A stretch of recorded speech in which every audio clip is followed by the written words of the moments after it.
el director de la Unidad de Investigación en Fisioterapia de la Universidad de Zaragoza y es responsable de la línea de investigación La terapia manual en la salud y la enfermedad de la Universidad de Zaragoza, presidente de la Asociación OMT España y otros caracteres de su currículum que ya ha apreciado Brandi en su presentación. Agradecemos sinceramente su presencia aquí. El título de la conferencia es La terapia manual de la historia pasada al futuro. Nos hablará de la clínica a la evidencia, de la aplicación técnica, de la generalidad a la especificidad y algunas otras consideraciones en una apasionante charla llena de vídeos y de experiencia clínica acumulada a lo largo de sus muchos años de trabajo. Muchas gracias. Tiene la palabra cuando quiera. Sí, muchas gracias. En primer lugar, quiero felicitar al Ilustre Colegio Oficial de Fisioterapeutas de Andalucía por la organización de las jornadas y al comité organizador y al comité científico por haberme invitado.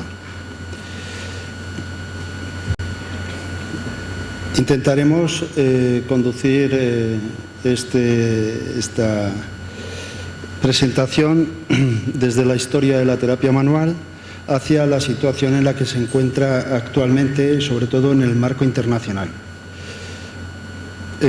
Voy a empezar a hablar sobre la historia de la terapia manual. La terapia manual no es exclusiva de los fisioterapeutas. Hay una nebulosa en la que existen numerosas profesiones en algunos países como profesiones oficialmente reconocidas e individualizadas, y en España solo existe la profesión de fisioterapeuta como la oficialmente reconocida por el Estado para ejercer la terapia manual. Pero en la realidad tenemos, como en todos los países, un magma que incluso nosotros mismos nos cuesta identificar y que incluso lo hemos provocado. Algunos grupos profesionales de estas profesiones que sistematizan y reivindican la categoría científica con respecto a la terapia manual son, sin embargo, un fenómeno moderno que comenzó a finales del siglo XIX. Osteópatas, quiroprácticos, naprápatas, fisioterapeutas y otra serie de médicos, todos tienen en común esto, que utilizan la terapia manual. Cada profesión también tiene muy clara la raíz de la mayor parte de sus conocimientos. Existen ciertos inventores de las diferentes disciplinas, 3 de ellos son norteamericanos, todos sin una certificación universitaria formal en medicina y originalmente no satisfechos con lo que la fisioterapia tradicional, con lo que la medicina tradicional, ofrecía. El más conocido, Andrew Taylor Still, fundó la osteopatía, como todos sabéis, en 1874. Le sigue Daniel Palmer, que fundó la quiropraxia en 1894. Un colega, exalumno suyo, Oakley Smith, desarrolló la naprapatía en 1906-1907. Alguna consulta ya hay en España de naprápatas. Y no podemos entender el origen de la terapia manual ortopédica sin comprender primero el origen de la fisioterapia. Hay quien dice que el origen se da en 1900, la fisioterapia, como el inicio de asistentes de los médicos. Pero esto no es así, ya que se ha demostrado que la fisioterapia tiene su origen como profesión, ya lo que ahora consideramos como técnicas de fisioterapia, y vienen realizándose desde la antigüedad, pero el inicio de la fisioterapia como profesión creo que es conveniente cifrarla en 1813. La Universidad de Zaragoza, a través de la unidad de investigación que coordino, colabora con el Departamento de Historia de la Universidad de Göteborg y hemos, digamos, ahondado un poco lo que le pretendo presentar ahora. En la actualidad, la terapia manual ha recibido influencia desde la antigüedad, todos lo sabemos. La tracción articular, la manipulación manual, siempre han sido empleados para el tratamiento musculoesquelético desde el tiempo antiguo. Algunos grabados de madera, algunos relieves de piedra, estatuas, ilustran tratamientos de tracción de más de 5.000 años. Hipócrates, el famoso médico griego que nadie ha encontrado su título de medicina, pero en principio se considera que era médico, se lo han apropiado los médicos. Quiero decir, podría ser perfectamente el primer fisioterapeuta, pero no. Todo el mundo considera que es médico y nosotros lo aceptamos, pero en principio es el primer fisioterapeuta conocido. Y esto es bastante interesante, pues el hombre este intentaba hacer tracciones, como se ve en realizar tracción de la articulación de la cadera, aquí poniendo en una especie de escala, y esas técnicas están perfectamente registradas. Hipócrates siguió con las técnicas y trató de añadir especificidad. En la Edad Media todo esto está aglutinado por la transferencia de la información de las civilizaciones antiguas a través de los árabes, y es Avicena quien más refleja estas actividades, como la tracción, y en la Edad Media llega la peste negra y entonces hay miedo por el contacto físico y se abandona el tocar a los pacientes, salvo algunas excepciones como Ovidio o Ambroise Paré, que siguen haciendo tracciones vertebrales. A partir de 1600 se pierde un poco y la práctica de tracción y las técnicas de manipulación pasan a manos de grupo de personas que se dedican pues a recolocar los huesos, los bone setter, o incluso lo que se llama la medicina tradicional o medicina folk, curanderos, brujos. Pero si realmente queremos centrar nuestras referencias, tenemos que referirnos a Link, que es el padre de la gimnasia sueca. Fundó el Royal Central Institute de Gimnasia en Estocolmo, y el objetivo era revitalizar la población sueca con la gimnasia porque aducían esa debilidad, era la respuesta de que habían perdido la guerra. No solamente Napoleón estaba haciendo estragos por aquella época, sino que Rusia le arrebata parte de Finlandia a Suecia y eso lo lleva muy mal. Y entonces inmediatamente montan un sistema de formación para endurecer a los suecos contra el enemigo ruso.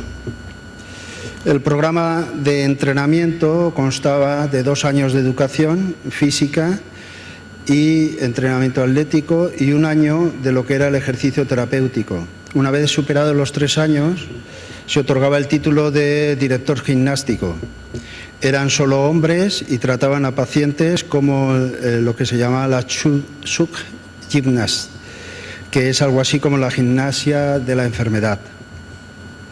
Hubo lucha con los ortopedas, con los médicos ortopedas, y al final consiguieron dividir la profesión, y esa profesión generó 2 profesiones que ha llegado a nuestros días. Uno son los pedagogy gymnasts, que son los de educación física y deportiva que conocemos ahora, y los otros se convierten en asistentes de los médicos, lo consiguen, y son los medical gymnasts. Los fundamentos de Link tenían 4 ramas. Uno era la gimnasia pedagógica, en el que se aprende a ordenar al cuerpo a que realice lo que nosotros queremos hacer. La gimnasia militar, que era la manifestación del poder que tiene la persona con la ayuda de herramientas externas, las armas, todos lo sabemos, muy vigente hoy. Luego la gimnasia médica, que era la fisioterapia, que lo que se buscaba era una correcta posición de la postura y de movimientos para tratar o aliviar y curar dolores. En esta formación incluía la disección anatómica, la fisiología. Luego estaba la medicina estética, que tenía que ver con lo que posteriormente evolucionaría hacia la psicología y la psiquiatría, todo lo que tiene que ver con pensamientos y sentimientos, etcétera, etcétera. Y, digamos, en la parte central de la diapositiva podemos ver lo que es el engrama de Lin, en el que considera que hay tres factores, lo que son los factores mecánicos, los que son los factores químicos o los medicamentos y los dinámicos, como es la adaptación intelectual al medio.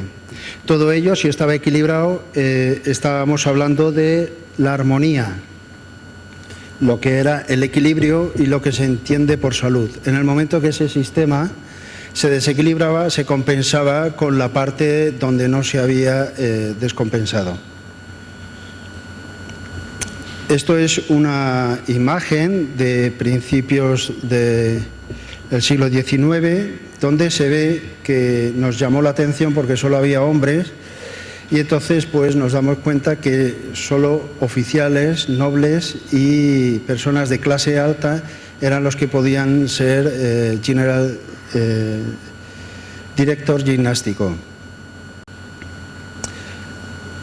Esto, en algunas fotos de estos tiempos, vemos que se dedicaban pues, a las técnicas de fisioterapia, tal y como las conocemos, tratamiento de estabilización y fortalecimiento, movilización, técnicas de movilización incluso del sistema nervioso, cualquier movilización, y integraban tanto la parte activa como la parte pasiva del tratamiento. A partir de un momento, 1864, 51 años después, empezamos a ver mujeres en las fotografías y se permite a las mujeres poder alcanzar el título de fisioterapeuta. Aquí vemos cómo se preocupan por las técnicas de estabilización o el control de cadenas musculares o las técnicas craneales o técnicas posturales, algo que creemos que es de ahora, pues no.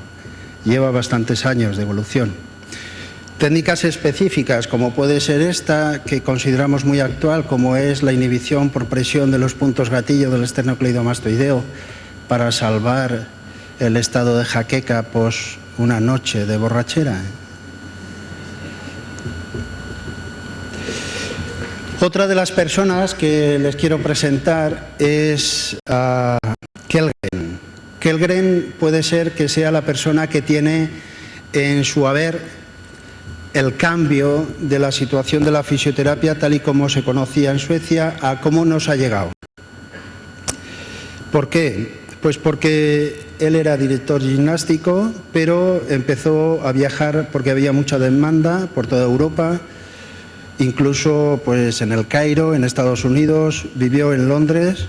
Su hermano se doctoró con, que lo tienes aquí, Arvid, se doctoró con la tesis, se doctoró en medicina con la tesis La enseñanza del sistema Lean y el tratamiento manual aplicado a la enfermedad desde la medicina y la cirugía.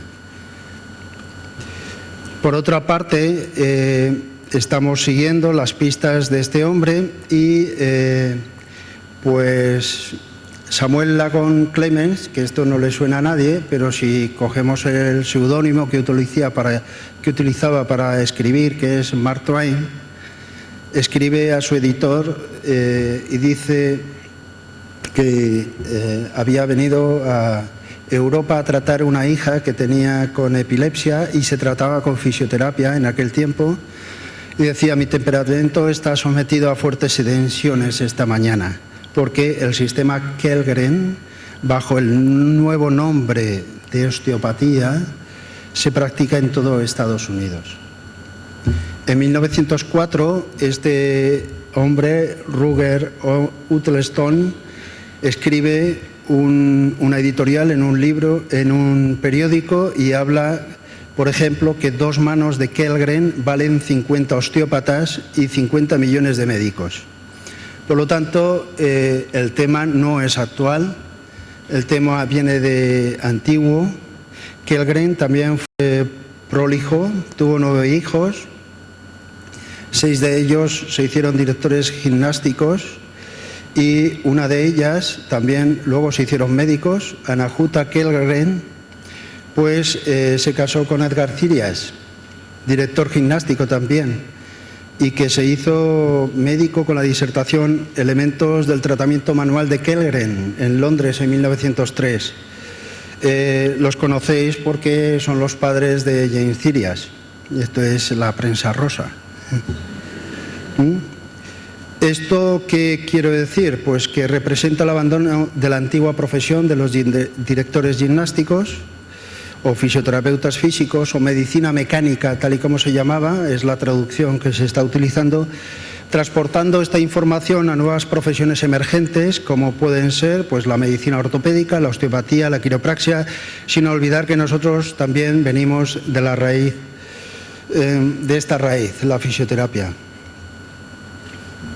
Algunos escritos, Betú en 1842 habla ya de la manipulación, Richter también del sistema médico, el sistema sueco de medicina gimnástica, o Enrehoff que habla sobre los tratamientos manuales. Bueno, Gergi publicó en francés y acuñó un nuevo término que es kinesiterapia. En 1847. Quiero decir que casi todos eran miembros del ejército, casi todos eran tenientes.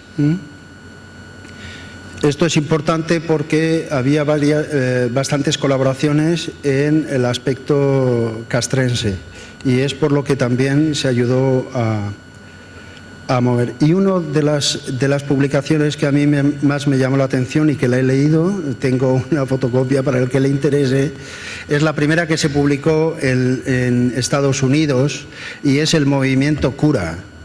Entonces estamos mirando a ver quién es este C.F. Taylor, que tiene grandes posibilidades de ser familiar de Andrew Taylor Still. Lo que pasa es que se ha borrado la información. ¿Por qué? Pues no lo sé. Pasamos a lo que nos interesa a nosotros, que es la terapia manual ortopédica.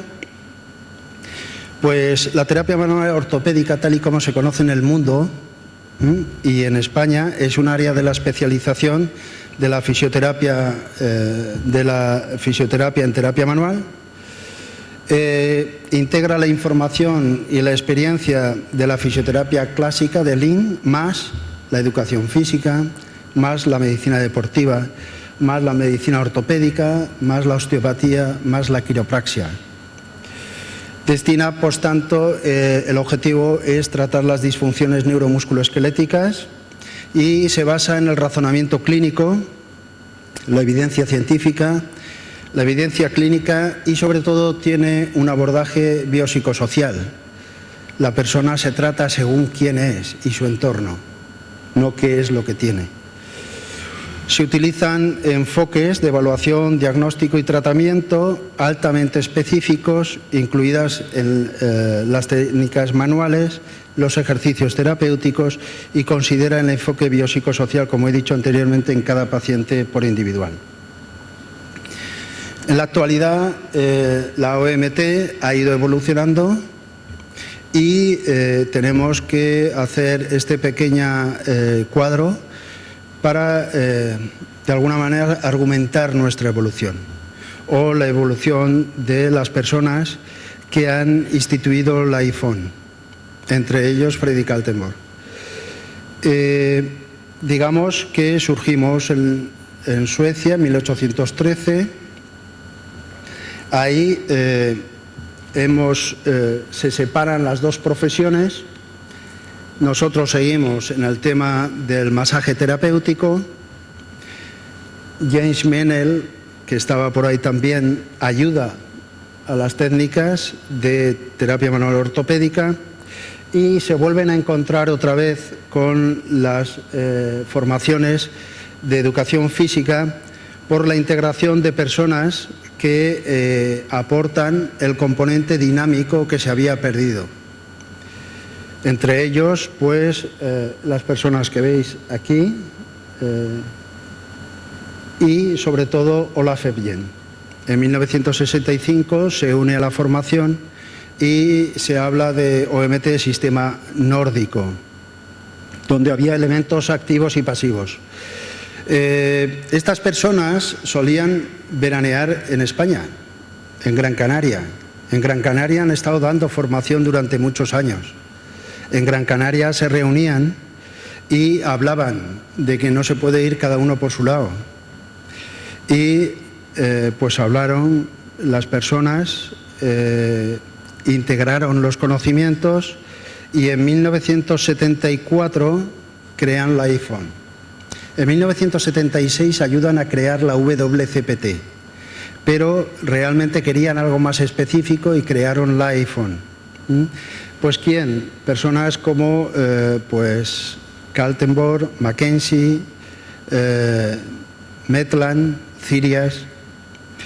Todos ellos tenían un objetivo, crear unos estándares de calidad formativos, que cada uno no dé lo que quiera, sino que se creen unos estándares de formación.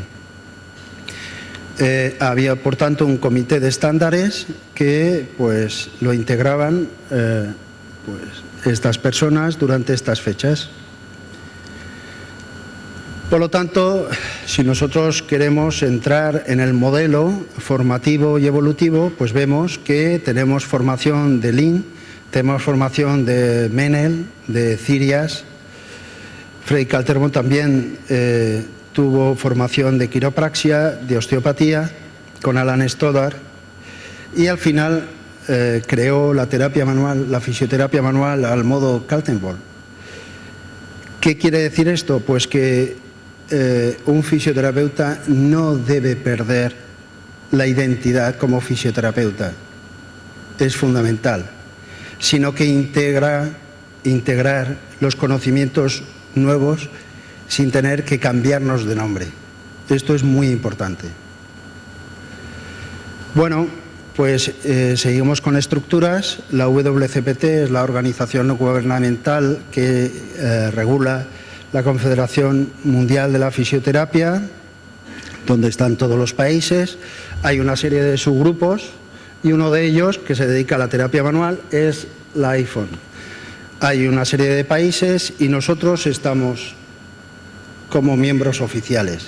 España es miembro oficial de iPhone y tiene los estándares de formación desde el 2005. Y esa formación se da de manera reglada a través de un máster. En este caso, el máster en la Universidad de Zaragoza, que dirijo, pero que está abierto a todas las universidades que quieren implantarlo. El estándar básico es la calidad. Si se cumple, no hay problema. Tengo que agradecer personalmente el esfuerzo, el trabajo, la abnegación y sobre todo la intensidad de Freddy Kaltenborn para conseguir que esto sea realidad. Pasamos a procedimientos actuales. ¿Qué es la OMT? Pues seguimos un proceso de razonamiento clínico sistemático. Hacemos una evaluación para establecer lo que nosotros llamamos diagnóstico biomecánico. Hasta ahora el proceso era hablar de diagnóstico de tipo cervicalgia, lumbalgia, y esto no nos sirve, esto no es específico. No nos dice qué es la función que está alterada del paciente, sino que le duele, por lo tanto no es un diagnóstico operativo para nosotros. Nosotros nos interesa hacer un diagnóstico físico y funcional que haga referencia a síntomas, a signos y que asuma la relación interdependiente entre ellos. El segundo objetivo es mirar las indicaciones, las contraindicaciones, y el tercer objetivo es establecer una guía para la medición, cuantificación objetiva y subjetiva de los síntomas y signos que sean relevantes. Por ello, hacemos esta evaluación del proceso de búsqueda diagnóstica paso a paso.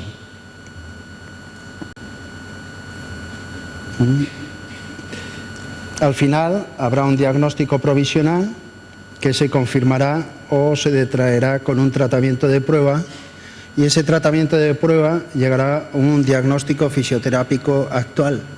Una persona, si hoy tiene una cosa, mañana no tiene la misma cosa. ¿De acuerdo? Y en terapia manual ortopédica solamente hay 3 posibilidades. Estoy mejor, estoy igual, estoy peor. Y es fácil.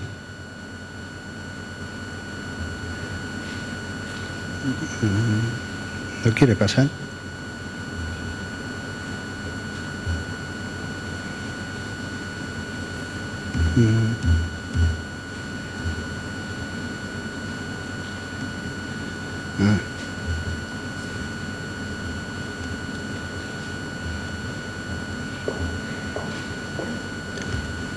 No sé qué le pasa.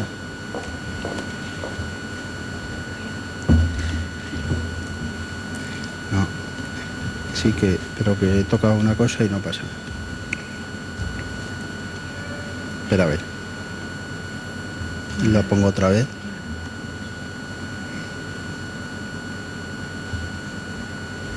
A ver. Sí, suerte. Ya está puesto. Vale. Bueno, ya sabéis que dentro de los ordenadores hay gnomos, y a veces trabajan de manera arbitraria y caprichosa. Bueno, no voy a hacer todos los puntos, sobre todo los más interesantes. El punto 4, por ejemplo, para hacer una exploración de la correlación de los síntomas en relación directa al segmento de la estructura de donde proceden. En primer lugar, y por importancia, siempre hay que hacer una exploración del sistema nervioso para saber cómo, si está afectado o no. Entonces, lo que se hace es una puesta en tensión selectiva de los tejidos. Se eleva el hombro, por ejemplo, en un caso de exploración en la zona de la cintura escapular, y se baja un poco más abajo de la aparición de los síntomas, y en ese momento se hace una tensión selectiva de un sistema periférico, y si se afecta quiere decir que el sistema nervioso estamos provocando o aliviando los síntomas. Ese es el modelo de búsqueda. En cuanto al tema muscular, es lo mismo, el procedimiento es lo mismo. Aquí es cuando realmente conseguimos saber si esto va o no va. ¿Dónde está mi ahí? Ahora. Ahí. No sé dónde estoy. Ahí. Me acabo de encontrar esto. Vale. En este caso vamos a mirar un dolor o hipomovilidad en la flexión de hombro, y vamos a hacer la localización muscular al estiramiento. En primer lugar vamos a mirar el pectoral mayor. Vamos a ver si funciona. Ponemos en tensión selectiva el pectoral menor, no os imaginéis otra cosa. El redondo mayor, en este caso. Luego miraremos la porción larga del tríceps, buscando una tensión selectiva por debajo de la expresión de los síntomas, y finalmente le pediremos al paciente que flexione las caderas para hacer un estiramiento del dorsal ancho. Entonces podemos seleccionar el músculo que está afectado, tal y como seguimos los postulados que ya nos enseñó Sharman. El modelo, por ejemplo, de dolor e hipomovilidad en flexión de hombro, pues por ejemplo en la articulación glenohumeral vamos a hacer lo mismo, pero con la articulación. En este caso miramos a ver la glenohumeral, y en el caso que duela bajamos por debajo de los síntomas, y posteriormente, ayudando, hacemos un pequeño movimiento en la escápula, y si hacemos una báscula espinal y aumenta el dolor, el problema no es de la articulación glenohumeral, tiene que ver con otros elementos. Lo mismo en este momento, entonces ya sabemos que a través de la provocación y el alivio nosotros podemos saber si cambian los síntomas, si hay una correlación con la articulación glenohumeral o, por el contrario, está en correlación con otros síntomas. Una vez que esto sabemos que estamos en la articulación, hacemos el juego articular. En este caso, lo que hacemos es un movimiento siguiendo los principios de tracción, compresión, deslizamiento dorsal, deslizamiento ventral, y miramos a ver si la articulación tiene una inmovilidad hipo, si es normal, o es hiper, que son las tres situaciones que puede tener una articulación en cuanto al rango articular. Y vemos la estructura, si la articulación es fisiológica y si da síntomas. En cuanto al modelo de calidad y cantidad de los síntomas del juego articular, buscamos los movimientos de tensión de las articulaciones. En la primera parte, el grado 1 nos va a enseñar el despegamiento de las superficies articulares. Posteriormente, la puesta en tensión de los elementos laxos, los elementos no contráctiles, y finalmente la puesta en tensión. En base a cuando aparezcan la primera parada, en la zona de transición, hablaremos de que es una articulación normal, una articulación hipomóvil, porque tiene la misma representación de esa estructura, pero un poco antes, o hiper. Quiere decir que aparece esos topes mucho más allá.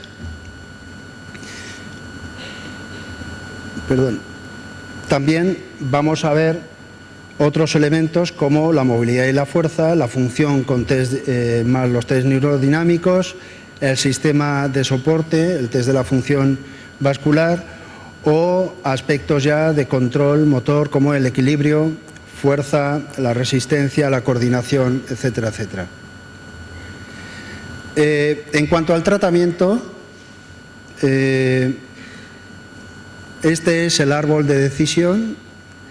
En principio, si tiene una persona dolor, hacemos los test, llegamos a la articulación, vemos la articulación fisiológica, que está aquí marcada, y sabemos si es hipomóvil o hipermóvil.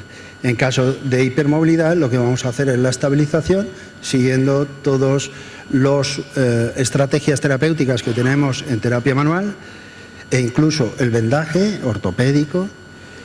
Y si es hipomóvil, pues tenemos que saber si es extraarticular o si es intraarticular. En el caso extraarticular, lo que haremos será trabajar elementos activos o elementos pasivos.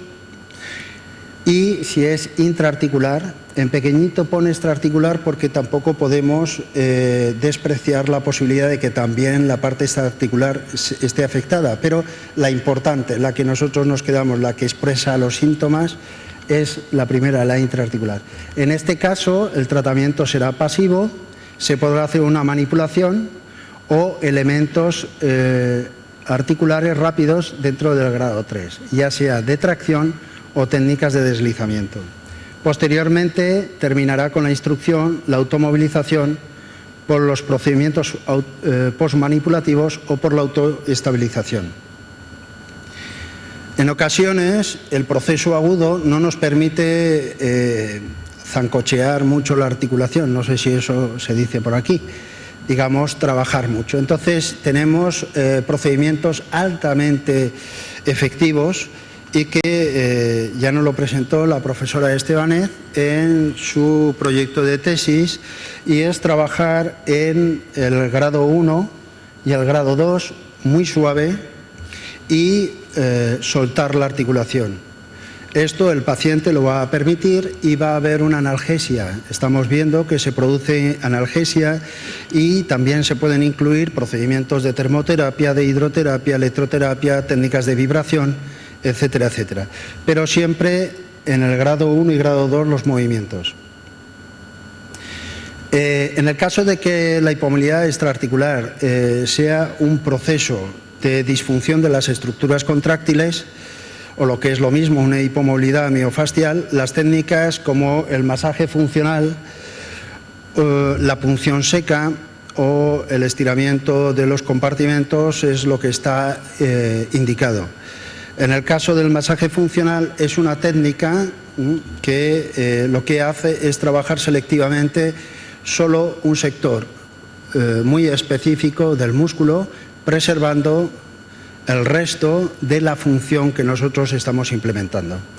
En cuestión de la punción seca, pues todo lo conocéis, es algo que se ha puesto de moda y por supuesto se ha puesto de moda y también lo estamos buscando. Pues una de las líneas que tenemos es la búsqueda con el eco de la aguja, es divertido, por lo menos no para el paciente, pero nos ayuda a ver exactamente cuál es el comportamiento contráctil de la estructura. Si el problema no es contráctil, si es un problema compartimental, posteriormente vamos a hacer los estiramientos, porque a veces puede dar un problema básico de hipomovilidad funcional. Podemos hacer un estiramiento del recto anterior, por ejemplo, espera a ver, esto es bastante difícil,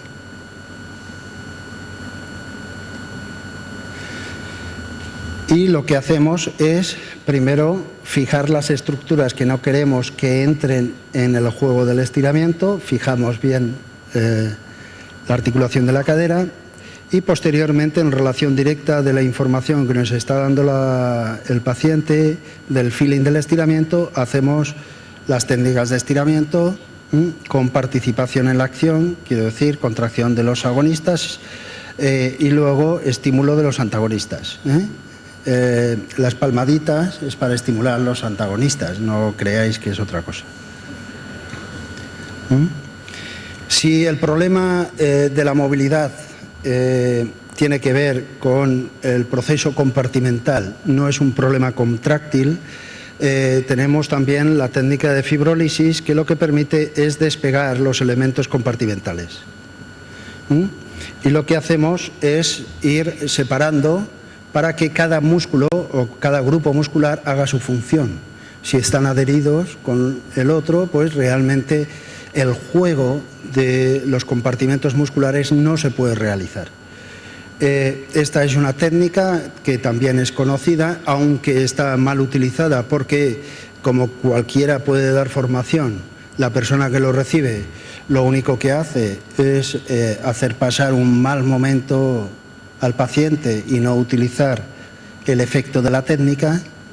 Pues bueno, hay mucha gente que conoce los ganchos, pero realmente lo único que hace es dolor. Realmente la aplicación de los ganchos no tiene que provocar dolor, ¿verdad? Las técnicas extraarticulares, por tanto, ya hemos visto que también se pueden hacer pasivas.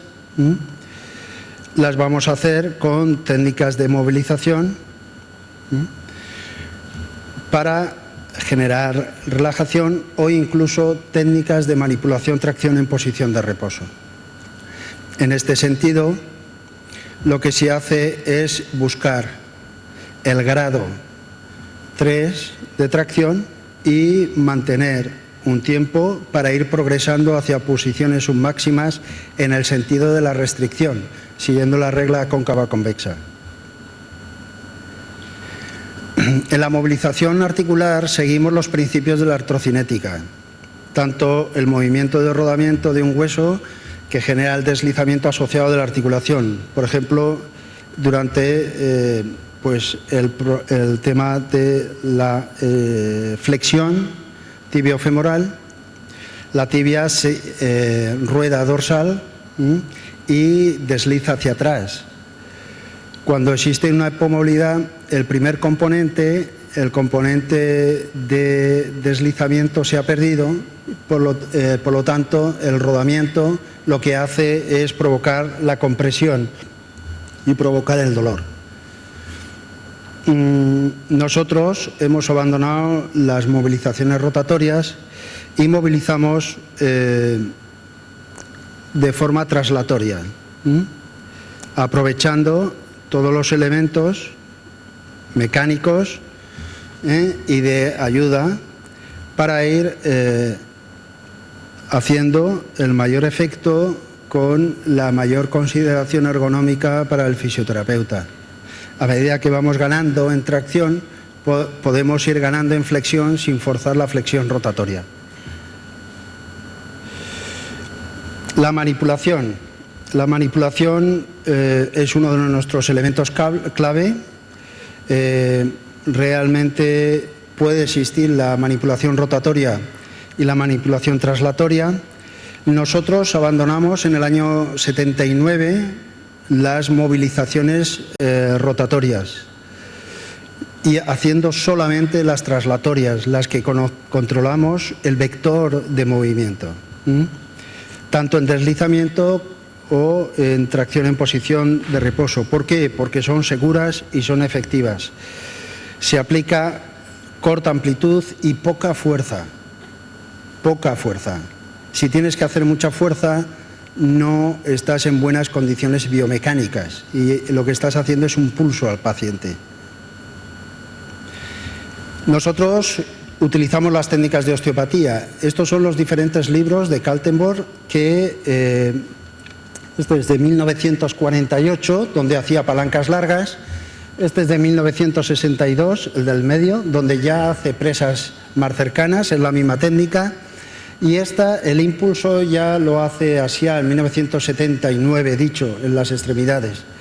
Este es el último libro donde las fijaciones son muy cortas y la tracción es muy específica.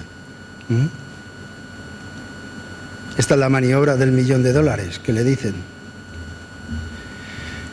En cuanto a técnicas de manipulación tracción en posición de reposo, pues esta es una técnica bastante interesante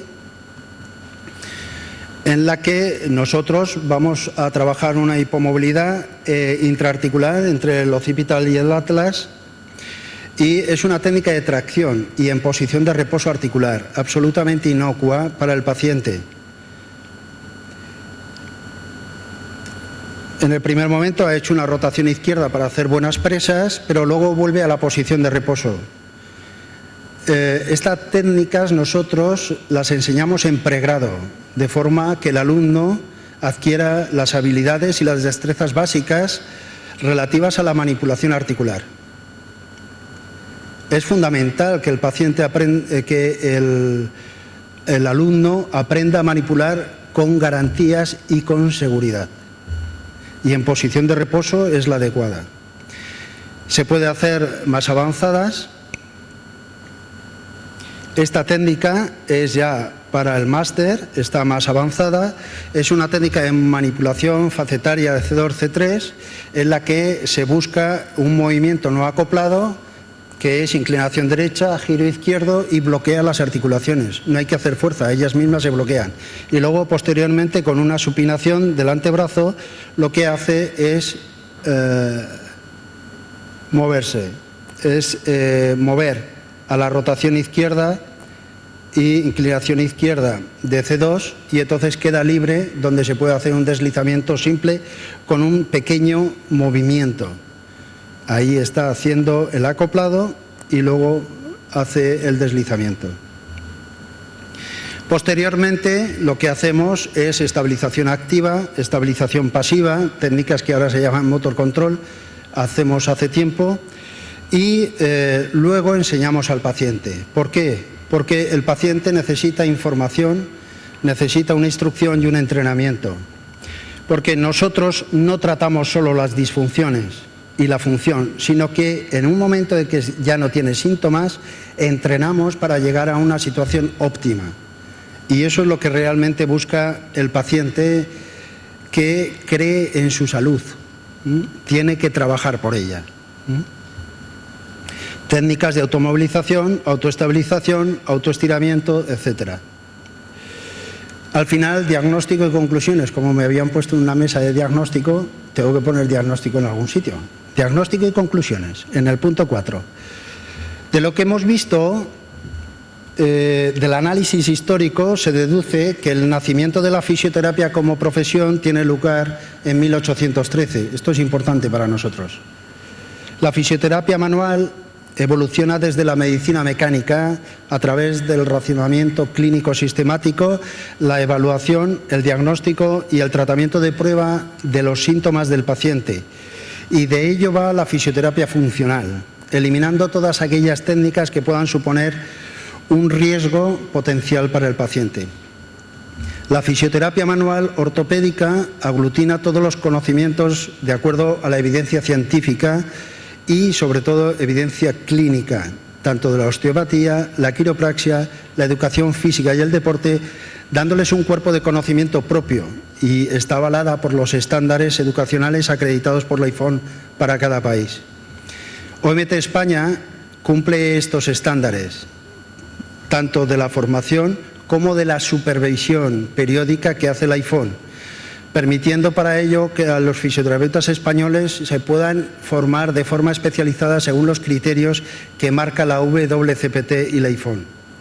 El tratamiento actual de OMT sigue un abordaje psicosocial, biopsicosocial, en el proceso del paciente, y que éste va siendo autor pasivo y progresivamente activo y responsable de la evolución de su salud. El proceso no termina en la curación de los síntomas, sino al alcanzar un estado óptimo de salud a través del entrenamiento y de la función. Os presento a Anders Ottosson, con el que trabajamos y hacemos un peroratio. Y para cerrar la presentación, podemos decir que la escasez de conciencia histórica es un estado mental casi exclusivo de los fisioterapeutas. Son probablemente el único grupo con ambiciones profesionales que no hacen uso de la historia para avanzar hacia el futuro. Médicos, enfermeros, quiroprácticos, osteópatas hacen lo contrario. Alimentan su pasado para otorgar poderes a sus identidades profesionales, sabiendo perfectamente que el conocer la propia historia es una herramienta excelente para tratar de controlar el presente. Considerando que los fisioterapeutas del siglo XIX creían la prescripción de movimiento, manipulaciones y actividad física en su papel en el tratamiento de las enfermedades, actualmente es un tema de interés de disertación sobre cómo esta sociedad, con el modelo de vida industrial, la tensión, la crisis, y muchos profesionales reclamando estatus científico, tratando a los mismos clientes como hacen los fisioterapeutas, sería interesante ver cómo los fisioterapeutas actúan o reaccionan. ¿Buscarán apoyo histórico o tratarán de valerse por sí mismos sin un apoyo seguro en el pasado? El tiempo lo dirá. Finalmente, un error o un horror, alguna interferencia, algo, 5 segundos, y es, por ejemplo, a Alan Stoddard, en la traducción, la primera traducción de su libro en 1959, se le tradujo Manual Osteopático. Lo siento, profesor Tricas, muchas gracias por la magnífica exposición. Luego podremos discutir en la mesa de debate. Antes de dar, luego... Sí, muchas gracias.